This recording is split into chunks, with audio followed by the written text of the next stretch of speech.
What's going on, Mountaineer Nation? Welcome back into the CRW podcast here for episode 221.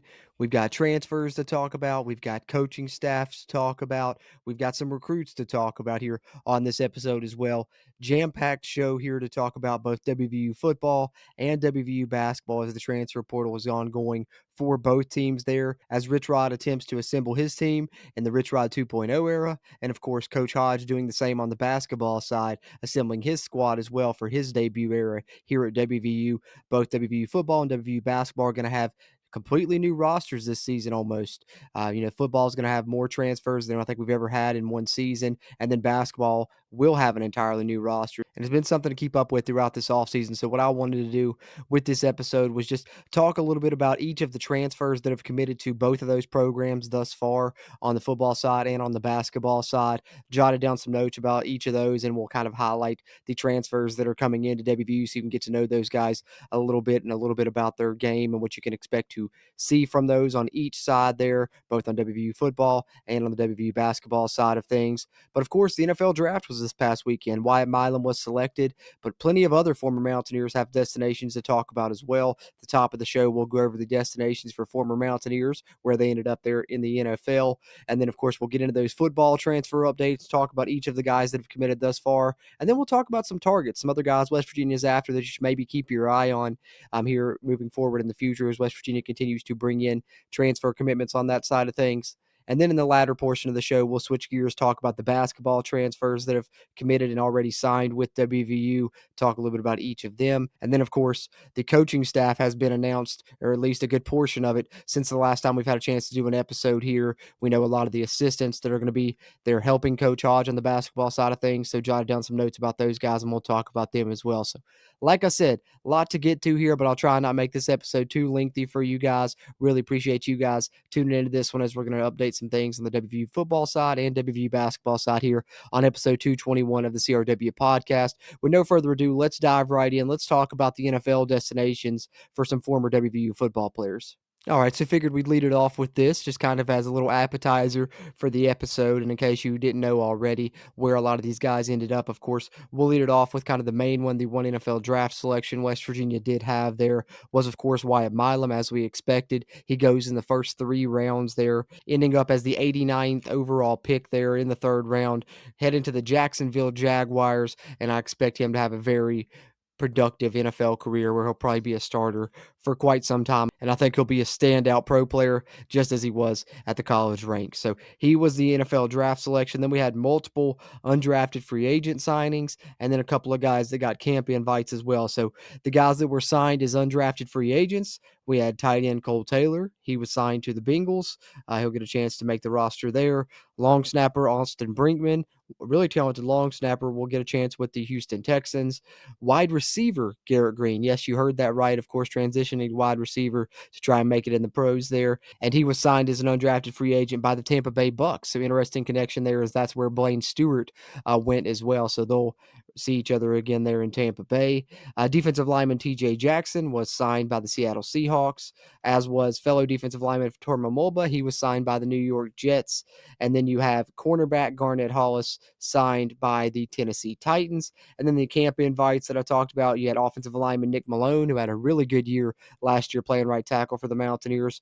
He got a camp invite from the Miami Dolphins. And then Ty French, another defensive lineman for the Mountaineers, gets an invite from the 49ers. So that's the NFL destinations of the former Mountaineers. And let's keep it here on the football side. Let's talk about the transfers that West Virginia has already picked up, highlight each one of those a little bit. Then we'll talk about some of the targets I think you guys should maybe keep your eyes on that West Virginia could have commit in the near future, including some guys that are visiting this upcoming week. All right, so 10 transfers that have already committed to WVU at the time that this episode will be released here on episode 221 of the CRW podcast. Very fluid situation, and West Virginia's been reeling them in hot and heavy, having multiple commits come in one day, multiple times now already in this transfer portal cycle. So obviously subject to change by the time you listen to this episode or watch it. And of course, if you want continued coverage on it, be sure to check us out on the CRW YouTube channel here at the Country Roads Webcast, where we do live streams and update each one of these as they've come in. We try and get to it as quickly as possible. So you can find out more information about that on the YouTube side if you're listening here on the audio side. But let's talk about each one of the commits thus far, starting with offensive lineman Mikkel Clay. The notes I have on him here: 1 year of eligibility. He's an experienced offensive tackle, played over 1,000 snaps at the college level, and he had a 74 run blocking grade and a 73 pass blocking grade per PFF. Is going to come in and try and compete there on the offensive line for the Mountaineers. That is one commitment that they have added. They've also added a tight end in Grayson Barnes, 6'5", 225-pounder out of Northern Illinois. 1 year of eligibility remaining for him as well. And he is an excellent pass catching tight end. You can see clips of him. You may have seen him floating around already, making one-handed grabs, making nice touchdown catches in the back of the end zone. And he hauled in a lot of passes during his time there at Northern Illinois. 54 receptions for 760 yards and 9 touchdowns during his time there. Excited about his addition. And then added to the defensive back room, we have cornerback Nick Taylor, 6'1", 185-pound guy that obviously is coming probably via the Rod West connection, West Virginia's new cornerbacks coach, previously the defensive backs coach there at App State. Nick Taylor has 3 years of eligibility remaining, actually, and he started one game as a true freshman there at App State. So, you're pretty talented if you can get on the field as a true freshman, especially if you can get into the starting lineup, even if it's only for one game there as a true freshman. Nick Taylor did accomplish that, and he's someone with multiple years remaining and potentially a high ceiling. Rod West sees in him, so got to trust that. Then we have wide receiver Christian Hamilton coming over from UNC. He was the first announced power conference transfer. He was announced the same day as the next one we'll talk about as well, and they both are coming from power conference schools. But wide receiver Christian Hamilton, another guy with 3 years of eligibility remaining, and he was a 4-star recruit back in the 2023 class. A lot of people at UNC believed he was going to be in line to maybe be a starter this upcoming season. He's a guy that was highly regarded coming out of the high school ranks. Great speed. He can help on special teams in addition to his receiving role. Last year, playing behind other players, more of a reserve role, still managed to grab 10 passes, 179 yards, and score a touchdown. At North Carolina, I think he'll not only factor into the competition at the outside receiver spots for West Virginia, but could potentially be used as a kick return man as well. So keep an eye on that. And like I said, he was announced the same day as defensive lineman Eddie Kelly, transferring in from Missouri. So an SEC transfer here, 6'4", 280-pound guy with 1 year of eligibility remaining. And he's an experienced defensive lineman, over 800 snaps, all at the FBS level. 2 out of those 3 years, I think were at a Power 5 school, if not 3 of those years. So, he's been at multiple Power 5 programs, having those 800 snaps, and he graded out a 77 in run defense and a 77 tackling grade per PFF last season as well. So good numbers, and I think he'll definitely be someone that helps out West Virginia's defensive line immensely this upcoming season. Then we have linebacker Ben Bogle out of Southern Illinois, and here is a 6'2", 225-pound tackling machine that can also get into the backfield and be really disruptive. He showed that through his time at Southern Illinois. 2 years of eligibility remaining, and he's already played over 900 snaps there in his time, where he racked up 87 tackles, 16 and a half TFLs, 5.5 sacks, and 2 interceptions just last season with Southern Illinois. So that shows you he was certainly all over the field, and decided to add him to this class already. Then offensive lineman Josh Isosa, coming from Oklahoma, big man there at 6'3", 330 pounds. And he's a guy that's, getting because of a high ceiling. 4 years of eligibility remaining, but coming out of high school, he was a top 15 rated offensive lineman in the state of Oklahoma in the 2024 class. So definitely a lot of potential there. And of course, you don't get to go to Oklahoma if you don't have that type of potential, right? So, the fact that he went there and is another transfer coming in from the SEC is a nice addition here to this transfer class. And then the most recent additions here were kicker Cade Hensley, who's coming in from Coastal Carolina at 5'10", 190, coming in for his final year of eligibility remaining here at WVU. And we talked about this in the past. West Virginia brought in Ethan Head from Tulane in the last transfer portal cycle, but he's a kickoff specialist. Cade Hensley is coming in to probably be your place kicker, or at least be in competition there. He's expected to compete for that starting place kicking job. And he did a good job of it throughout his time there at Coastal Carolina. 85-plus field goal grade according to PFF. I don't believe he missed an extra point last season. I believe he's only missed one in his entire time there. Also super high field goal percentage, so like the addition of Cade Hensley. And then another offensive lineman that I think is coming probably to make an immediate impact. It's another SEC transfer here, guys, and that's Malik Ogbo coming from Texas. 6'4", 300-pound guy. Played in almost every game for Texas last season, although it was in more of a reserve role, sometimes used as a tight end in a jumbo package. But nonetheless, he got on the field already and still has 2 years of eligibility remaining. And if you get on the field in the SEC that early, you're definitely a very talented player, and you watch him on film, and he really stands out because of his agility and because of his versatility. That's why he played a lot as a reserve at Texas in multiple situations, playing, like I said, jumbo tight end, tackle, and even playing guard at one point as well. And during his time there, he allowed 0 sacks and his 43 pass blocking snaps there at Texas. So really like the addition of Ogbo. Think he's going to come in and compete on that offensive line. And then most recently, at the time of this recording of this episode anyways, wide receiver Justin Smith-Brown was the latest addition to the transfer class. Another guy with 1 year of eligibility remaining, and he has great speed. That's what I really love the most about this Justin Smith-Brown addition. He's been clocked, sub 4.3 40-yard dash time, and he fills a need. West Virginia, if you look on the roster, they have a lot of guys that are kind of more prototypical slot receivers, and they only had, less than a handful of guys that could play outside receivers. So that's why they go out and they target outside receivers here in this portal window, and they get a good one in Justin Smith-Brown coming from South Carolina State, where he had great experience playing over 1,000 snaps in his 3 seasons there. And last year, you see kind of the speed here in his numbers with 54 receptions for 749 yards, and that high yards per catch average lets you know that he's beating people deep. And also, you can see on films, he takes screen passes, makes people miss. And when he gets in the open field, there's not a lot of people catching him. He ended up with 4 touchdowns last year at South Carolina State, and excited to have him with this class. And I'm really excited about all these ads that West Virginia is going after here in this transfer portal window. All these guys that we just talked about, I think they're being more targeted in what they're going after, really trying to go ahead and fill positions that they know they need guys in. And I really like that strategy. And they're going out and targeting impressive guys and picking up impressive guys. So let's talk a little bit more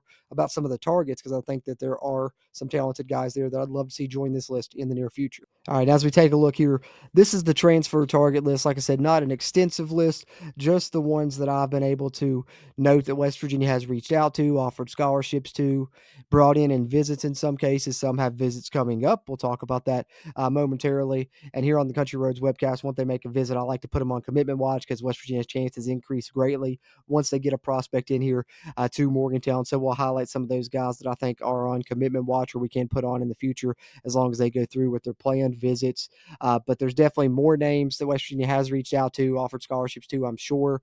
It's tough to keep up with all of these, but I do the best job I can following it on social media and such. But these are the names that I have seen here. If you see the list, if you're watching on the video version, I'll highlight some standout ones here for you guys that are only listening on the audio side, including the ones that have visited or are going to be visiting here in the near future. So players that have visited WVU this offseason: linebacker Shea Taylor from Ohio, cornerback Darian Lewis from Akron, and defensive back Jacob Robinson from Emory and Henry have both visited. Jacob Robinson, I think, more of a safety prospect at 6'4", great size, but Darian Lewis would be a great addition to the secondary. And let's not forget, West Virginia added Devontae Golden Nelson from Akron in the defensive back room in the first transfer portal window, so maybe that helps your chances with Darian Lewis, who has recently visited WVU. So those are some guys that have came in lately, as have Joseph Adair, a pass rushing edge there from Texas Tech. He recently visited WVU as well. And then coming up on future visits, we have Will Osteen, a transfer lineman from Jack State. Davion Harley recently visited as well. He's another transfer offensive lineman from Jack State, probably more of an interior guy. Osteen is a guy that if you can land him, I think he comes in and is starting left tackle day one for WVU. He's going to be visiting soon. And then visiting this week are these 3 prospects here on the bottom of this list, just recently added. I talked about them on our live stream in the past here on the channel. But offensive lineman Jalen Caldwell from Grand Valley State, a behemoth of an offensive lineman at 6'7", over 300 pounds. Linebacker Jaden McDaniel from Virginia Tech. And then offensive lineman Carson Lee, who had just transferred into Mississippi State in the spring, but decided to hit the portal again. Had spent a lot of time at Eastern Michigan throughout his career. So you can see West Virginia definitely targeting offensive linemen in this class. Already have multiple commits, and I have a couple other guys that I'm going to put on commitment watch in Davion Harley and Will Osteen, because either visited or have visited West Virginia or will be in the future between those two, of course. And then I think you can keep Darian Lewis, the defensive back on commitment watch, and defensive back Jacob Robinson as well. Another player that we'll be visiting in the future is wide receiver Isaiah Spencer from Jackson State. So some names to keep an eye on here that are on this list. But I do want to highlight one that I find interesting, and that's Noah King, just because it's the rare case of a true freshman that's a transfer, because he enrolled early at Kansas State, went through spring practice there, then decided to hit the portal after that. And he was a 4-star, 90-plus rated guy, according to 247, coming out of high school. So a very highly regarded defensive back. West Virginia has offered him a scholarship he put out on social media. So just want to note that one because I find it interesting, but definitely keep an eye on the other guys that we talked about to be on possible commitment watch with.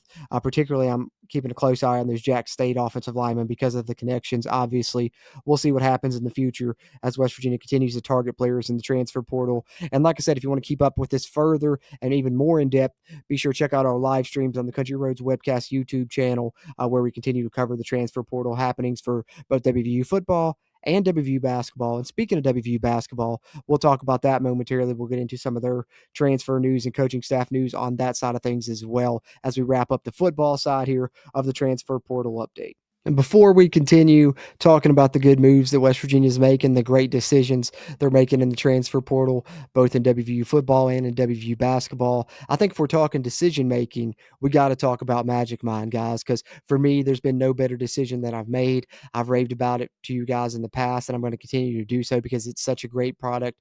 Love the mental performance shot that you can add to your daily routine that'll get you focused, mentally clear, motivated, and productive, all while reducing stress. And you guys know it's 100% safe, tested by doctors. You can still have your coffee with it. You guys know I always got my coffee, drink it every day. It doesn't take away from my coffee. It just adds to those benefits and continues to help you throughout the day because it has time released caffeine, of course, inside the Magic Mind mental performance shot, which of course is just another added benefit to go along to the ones that I talked about earlier that it gives me: the great energy, the low stress levels, the low anxiety levels, all of that in addition to, just helping you focus on your daily routines, whether you're going through your 9 to 5, whether you're working online, whatever you do, it can help you in any facet of your day. So, I can never recommend Magic Mind enough. And guys, of course, we can give you the great deal on it here at the Country Roads Webcast. We have a limited time offer that you can use now. We have changed our code, so listen up here, but you can still get 48% off your first subscription or 20% off a one-time purchase. Just head over to magicmind.com/CRWAPR and use the code CRWAPR at checkout to claim that discount. And guys, I guarantee you're going to love Magic Mind, but if you don't, they will give you a money back guarantee on the product. It's fully reimbursed. They have multiple different versions of Magic Mind you can try now, whichever one you like the best. They have a sugar-free, they have a maximized version. They even have Magic Mind Sleep now, guys, which we talked about in the past as well. So definitely check it out. Help yourself out here to some Magic Mind so you can make great decisions just like West Virginia's been making in the transfer portal. So head over to magicmind.com/CRWAPR. Use that code CRWAPR at checkout. Get 48% off your first subscription or 20% off that one-time purchase. But let's continue to talk about good decisions by the WVU coaching staff, right? Let's talk about West Virginia basketball in the transfer portal now. All right, so on the basketball side, we have multiple players that have transferred in, and all of these listed, except for one, have already signed with WVU and are even listed on the official roster. But I got some notes on each of these just in case you need to know more about them or you haven't been following along. Harlan Obioha is the 7-foot big man West Virginia is adding from UNC Wilmington, 280-pound frame to go with that 7-foot size. 1 year of eligibility. Skilled shot blocker. That's what I have to say about Harlan Obioha. One of the things that stands out most to me about him. You love having a 7-footer, which is rare for West Virginia, and you love having a skilled shot blocker. 5 double-doubles last season at UNC Wilmington, and has shown that he can get it done against power conference competition as well, as he scored 7 points and grabbed 9 rebounds versus Texas Tech in the NCAA tournament. And we all saw the run that Texas Tech ended up making, and he had a good game against them, which certainly stands out. And then one of the North Texas additions is the one that I was most hoping that we would add from North Texas when we landed Ross Hodge, because I'm super excited about the addition of Brennan Lorient, 6'9", 215-pound forward, 1 year of eligibility remaining. Last year at North Texas, he was first team All AAC, first team All Conference there, and he was the 6th man of the year in their conference as well. Super athletic guy, he can jump out of the gym, which of course is going to lead to some highlight reel slam dunks, but also helps him be able to block shots on his own. He averages over one block shot per game. So you got two guys that can help protect the rim there with Obioha and Lorient. And Lorient also scored in double figures 21 out of 36 games last season and had over 20 plus points on two different occasions. So excited about his addition. And then how about this one? One of the huge splashes West Virginia made in the transfer portal. Of course, we'll talk about another one that they made here towards the end of this list, but a big one was guard Honor Huff, highly sought after by everyone in the portal essentially because of his three-point shooting prowess. We're talking about a marksman of a three-point shooter here in the 5'10", 170-pounder transferring in from Chattanooga. Also has 1 year of eligibility remaining, but guys, he shot 42% from three last season, and he did that while shooting a high volume of three-point shots, as he actually made 131 three-pointers last year, which was more than any other person in all of college basketball. So Honor Huff, the nation's leader in three-pointers made, is now a West Virginia Mountaineer. Super excited about his addition. He was first team All-Southern Conference, and he also led Chattanooga to the NIT championship as well. Let's not forget that. And then we added forward Jackson Fields from Troy, 6'8", 210-pound guy. Can play the four for you, but could even play the five if you need him to in a pinch, because that's what he was playing at Troy. You know, he mentioned playing a little bit out of position there, playing the five. He's kind of more of a prototypical four, but he's also kind of a stretch four, as you'll see here in some of my notes on him.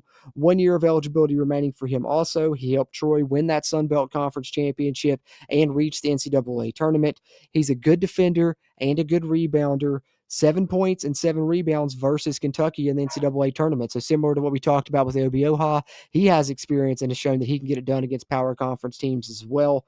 He had 20-plus points and hit 5 threes in a game versus James Madison last year. So not only is he a good defender, good rebounder, those are probably his primary assets, he also can be a stretch four for you. As you see, he hit 5 threes in a single game last year. So excited about his addition.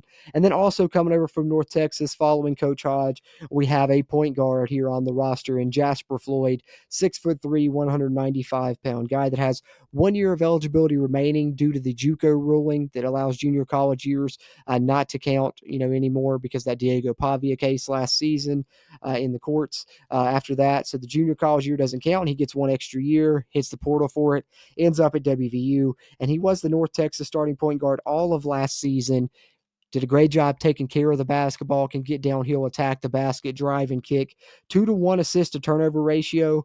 Plus, he averaged over 1 steal per game. So here, what does he give you at the point guard spot? He gives you great ability to be able to know Ross Hodge's system, to be able to run it, to be able to attack the basket. He's going to provide great assists. He's a great passer, and he's going to provide great on-ball defense. So an ideal fit here. That's why he follows Ross Hodge from North Texas, where he led the team there in North Texas in assists with 141 and in steals with 48 on the season. And then we have Chance Moore coming from St. Bonaventure this past season, 6'6", 210-pound guard, 13 points per game, nearly 7 rebounds and over 1 steal per game at St. Bonaventure last season. Prior to that, he was at Missouri State, which is where the connection comes in with one of the West Virginia assistant coaches we'll talk about in a bit, in Jace Hurl.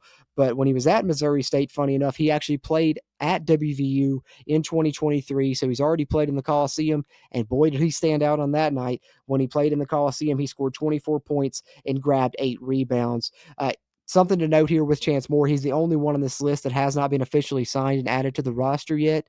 I do believe it's because of maybe it's some eligibility concerns, because he did play 4 seasons already despite barely playing in his true freshman season. But I'm not too concerned about it as of yet, because I don't think West Virginia would have accepted the commitment from him if they didn't feel good about him having, the chance to play this season. So whether it's via waiver that they feel like it could happen, or potentially the eligibility rules changing, which we know is something that could happen in the near future. But either way, Chance Moore has committed to WVU and is on the transfer in list, and hopefully signed soon as well, like all of these other prospects have, including maybe saving the best for last here. Someone that I've, went on record stating in the past that I think he's the biggest transfer portal addition West Virginia's picked up in the transfer portal era, if you exclude Tucker DeVries, because I think West Virginia didn't have to go out and recruit him. Obviously, came in because, his dad was the coach.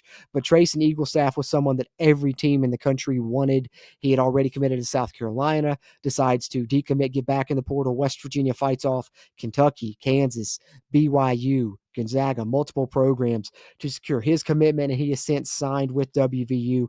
and he is a 6'6", 190-pound guard, can play the 1, can play the 2, can play the 3. We'll talk about a potential starting 5 if you're looking at the transfers in from West Virginia here momentarily. But let me just share the notes on Eagle staff, because if you guys haven't heard about him, you definitely need to. 1 year of eligibility remaining. Like I said, wanted by every team in the nation, essentially. This is an elite scorer of the basketball, guys. He was the only player in the nation last season with multiple 40-plus point games. He had 40 of them against number 6 Alabama, who we saw the deep run they made in the tournament, how good they were. He scored 40 points against Alabama when they were ranked number 6 in the country. And then he had a Summit Conference tournament record with 51 points versus South Dakota State there in their conference tournament championship there. Had 13 20-plus point games last season. So 13 games, over 20-plus points per game, averaged nearly 19 per game, 2 40-plus games, including 1 over 50, which was a conference record there. So Trayson Eaglestaff is a Mountaineer, and man, that is one that I'm ecstatic about. Excited about all of these, though. I love the way this roster's shaping up. They're not done yet. It's been quiet for a little bit here, but there's going to be more names to come in. We also have a freshman that's joining the roster we'll talk about momentarily. But let's talk first from these transfers in. I think we can formulate a starting 5, of course, subject to change. The caveat here being could change depending on who else they add in the future. But I think we got a good chance of this maybe being our starting 5 next season. So if we're calling it, I think you would have the point guard being Jasper Floyd.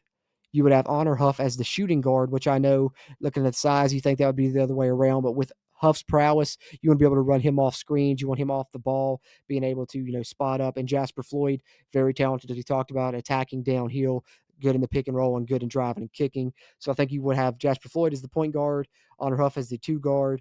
Then I think at the 3, you would probably have Trayson Eaglestaff. So it's kind of a 3-guard lineup, although Eaglestaff could be considered a forward. But last season at North Dakota, he even played point guard at times. So you do have 3 good ball handlers there. Honor Huff played point guard for Chattanooga some. Eaglestaff played point guard for North Dakota some. So 3 ball handlers on the floor. I think you'd go Jasper Floyd at the 1, Honor Huff at the 2, Trayson Eaglestaff at the 3.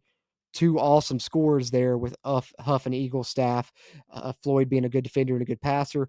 Then at the 4, you're going to have Brennan Lorient, who can score in multiple ways, who can help protect the rim, who's a hell of a rebounder, like we talked about. And then, of course, your 5-man, I think, will be Obi Oha, who's going to be a great rim protector, great rebounder, and can score in the post for you as well. As Coach Hodge uses that 4-out, 1-in system, he will be the 1-in there. And a heavy pick and roll system Coach Hodge uses. Jasper Floyd experienced in it. I think that's big, getting 2 guys from North Texas that are experiencing that system. But that's what I think your starting 5's looking at this time.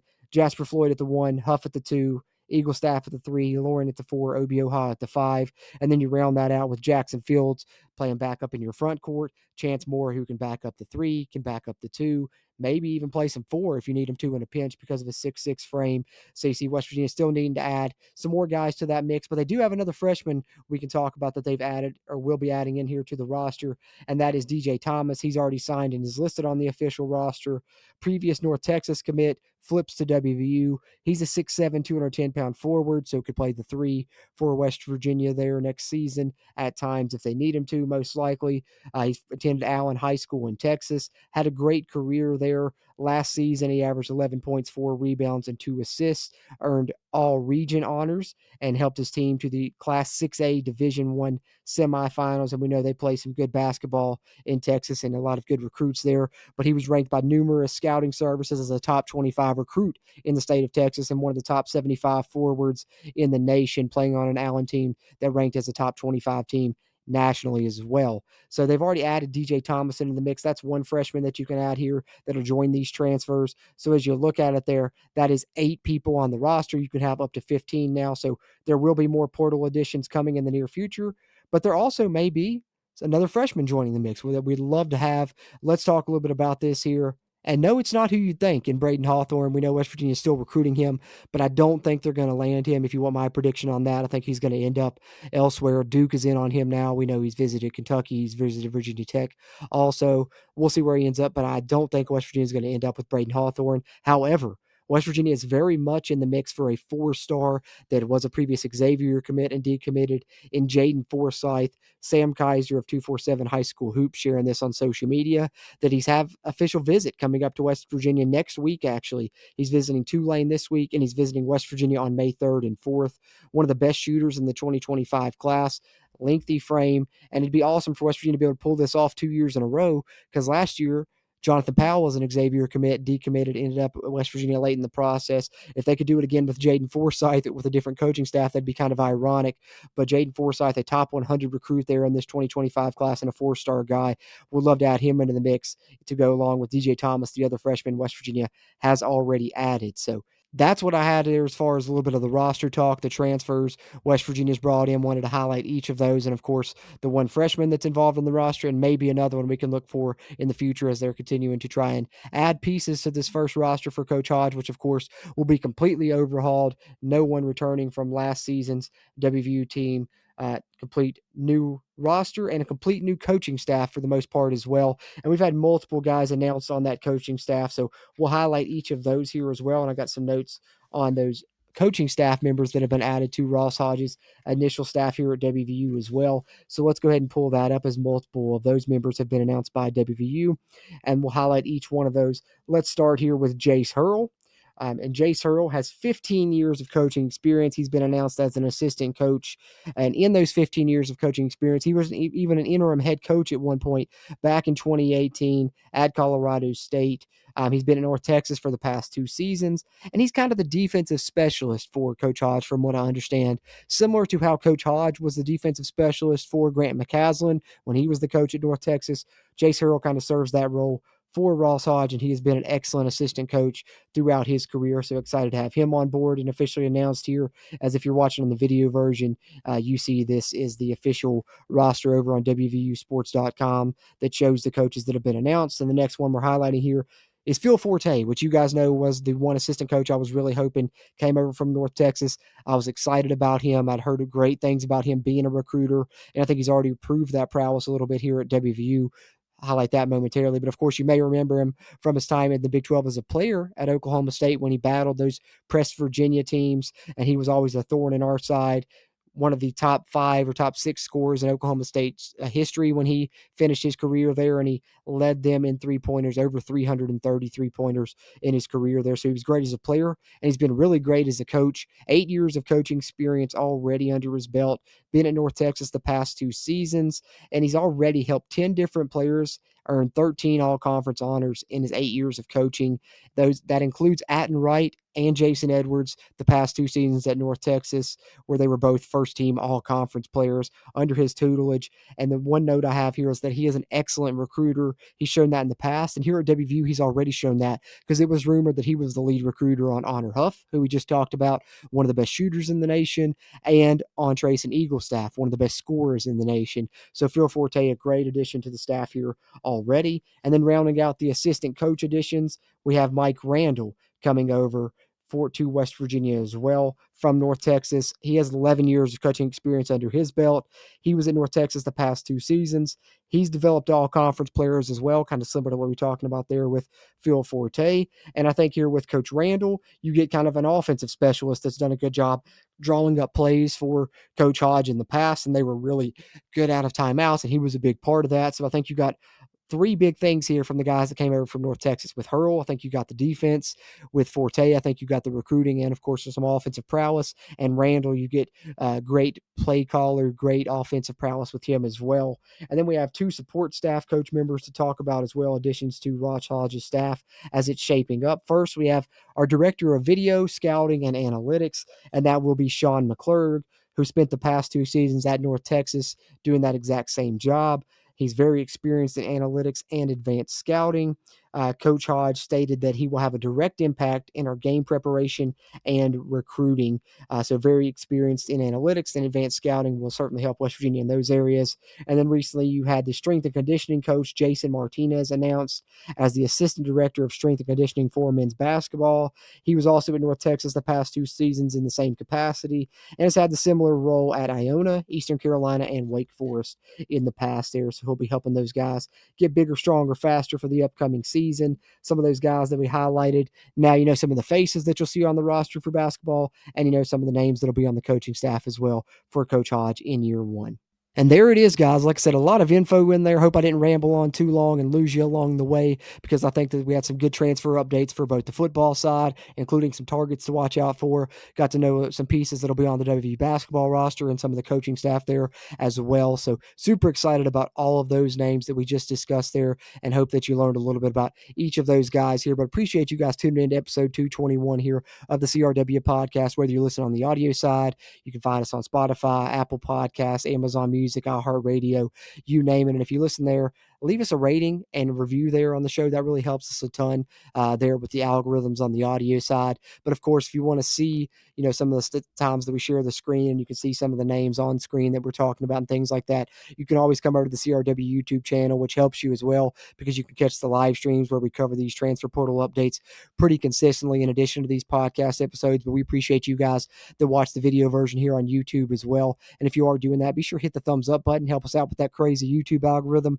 and be subscribed here to the channel so you can follow along as both of these rosters build and we continue to cover it in both sports. And super special thanks to our friends over at WVSportsNow.com for hosting our podcast episodes on their website as well. But that'll pretty much do it here for episode 221. Went at this one solo dolo. Hope I didn't bore you guys to death. Hopefully have Stephen and Brad back with me for the next episode as we continue to move through this off season and cover these rosters as they continue to expand and grow for the upcoming seasons, both for Rich Rod in the 2.0 era there, and Ross Hodge in his debut season on the WVU basketball side. And I'd be remiss if I didn't mention the WVU baseball team before we wrapped up. I believe 37-5 at the time this episode's coming out. Just pulled off another sweep, one of the top ranked teams in the country in multiple polls, having a hell of a year there, hopefully in line to host a regional. I got a chance to go up there and watch them the day of the spring game and enjoyed watching that WVU baseball game. And if I've enjoyed watching those guys, that shows how great they're playing, because I'm someone that's never been a big baseball fan, but they've got me into it and got me following them because they're just